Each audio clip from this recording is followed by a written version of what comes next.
NVIDIA, AMD,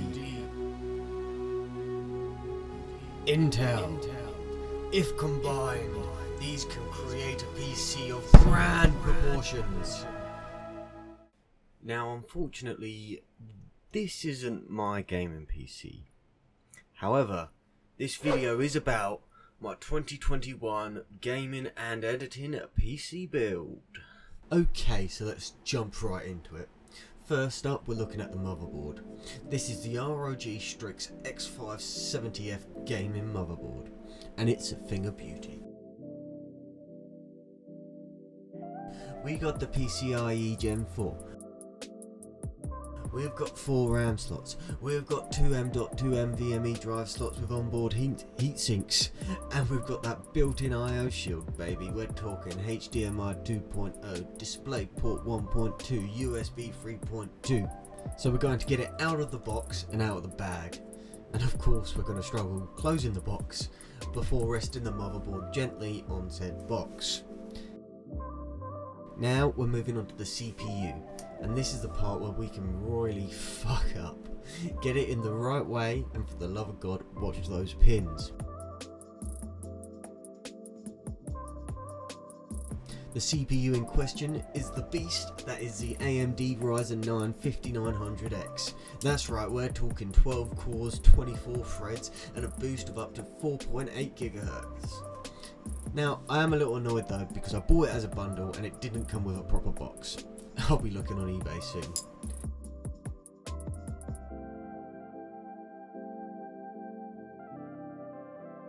Now for the RAM, and like the CPU, we gotta get it in the right way, unlike what I just did there. I realised it though, so we're all good.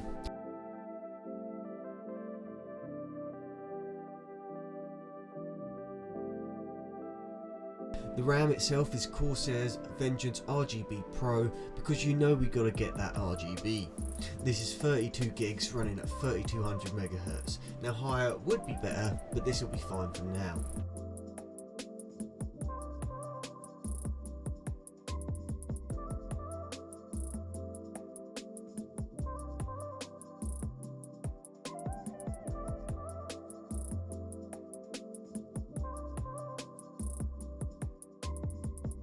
Next up is the NVMe drives. Now first, we do have to take off the built-in heat sinks, which is a bit of a faff, but it's not too inconvenient.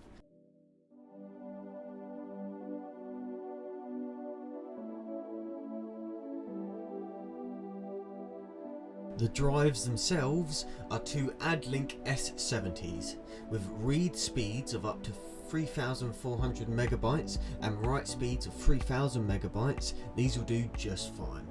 We've got one 512 gigabyte boot drive and 1 terabyte drive for storage. I will be dumping in an old 2 terabyte hard drive as well, but I did forget about it in this video. Now I decided to put the boot drive in the slot that shares its lanes with the graphics card, and I don't know if this was the right thing to do or not. I looked a little online and it seems like any performance differences wouldn't be noticed anyway. I don't know. If you think you know otherwise, let me know in the comments.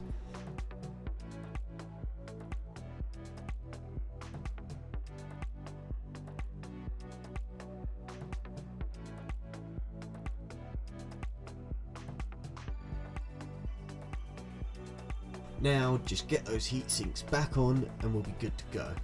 Now this isn't a build guide, but if you are watching it for that purpose, there is film over the thermal pads on the heat sinks. Take it off before installing. Now it's AIO time.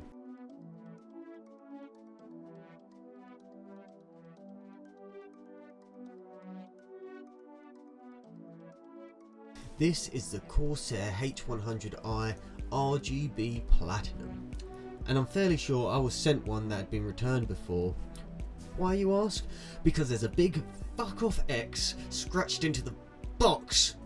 Now I like my boxes, and now this is ugly as fuck. I mean, the actual cooler itself is fine, but you know, whatever.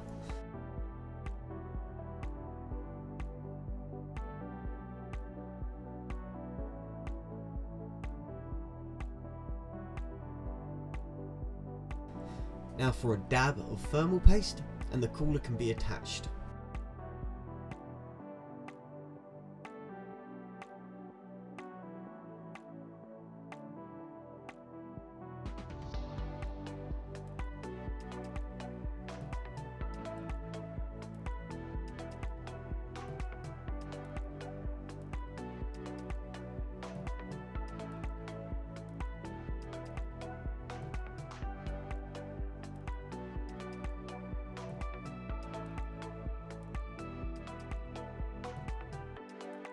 My camera did die at this point, so we're now jumping to the motherboard being inside the case.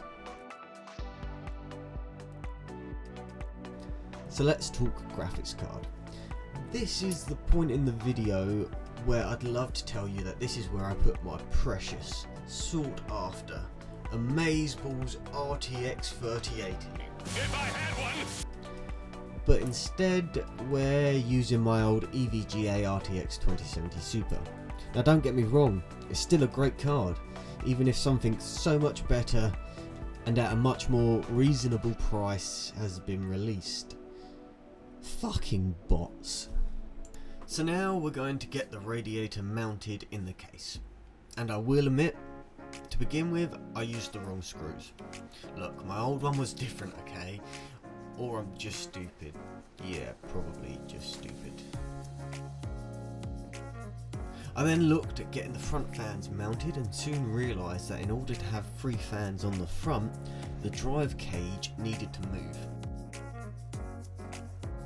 I flipped the case over and it was simple to do.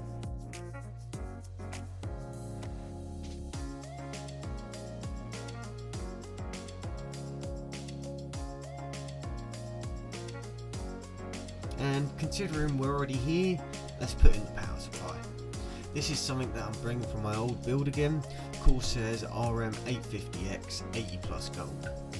And I'm just now realising how much Corsair is actually in this build. But again, simple, put the plate on there, jam the fucker in.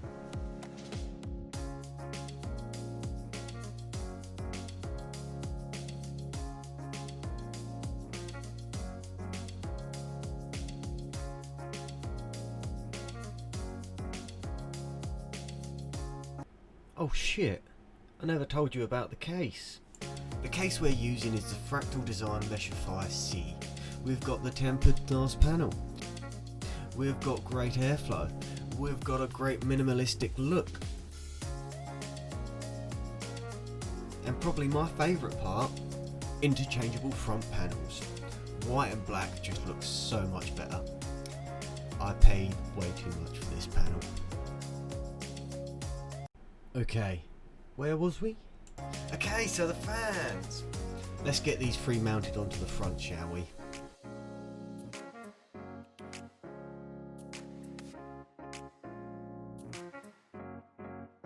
The fans are Corsair's SP120 RGB Pros, and these are basically the same as what came with the cooler, apart from like magnets or some shit.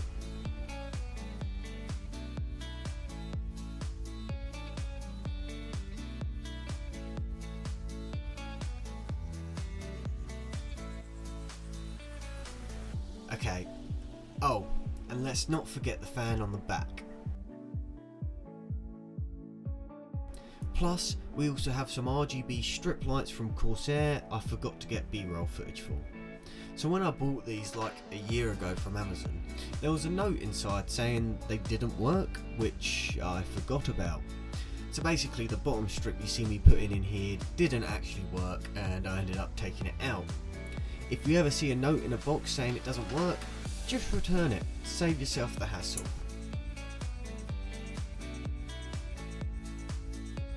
So all that's left to do now is, well, manage these cables. I mean, we do have to sort out the fan controllers and the RGB controllers, which is, oh, the Corsair Commander Pro, that's what we're using. Look, there's a fancy picture for it. But yeah, this took a long ass fucking time, and no, I'm not going to show you me doing it, and no, you're not going to see a picture of it finished either, because I fucking hate cable management. I mean, cable management.